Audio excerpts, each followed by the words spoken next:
Hello guys, welcome back to another mini vlog. So ఈరోజు mini వ్లాగ్లో ఏంటంటే ఒక చాలా సింపుల్ అయిన ఇంకా చాలా టేస్టీ అయిన డెజర్ట్ చేసుకుందాం.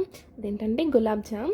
సో దీని గురించి ప్రిపరేషన్స్ ఏంటంటే, ఫస్ట్ ఒక బౌల్లో 1/2 kg షుగర్ వేసుకుందాం. దానికి 2 glasses ఆఫ్ వాటర్. సో అందులోకి ఇలాచీ దంచుకొని కచ్చాపచ్చాగా వేసేసుకుందాం. ఇంకో సైడ్ ఏంటంటే, ఒక ప్లేట్లో గులాబ్ జామ్ పౌడర్ వేసుకోవాలి. నేనైతే ఎన్టీఆర్ పౌడర్ తీసుకున్నా.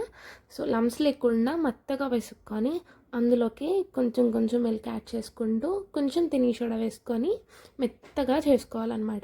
సో దాన్ని ఒక 15 minutes పక్కన పెట్టేసిన తర్వాత మీకు అలా సాఫ్ట్ బ్యాటర్ వస్తుంది.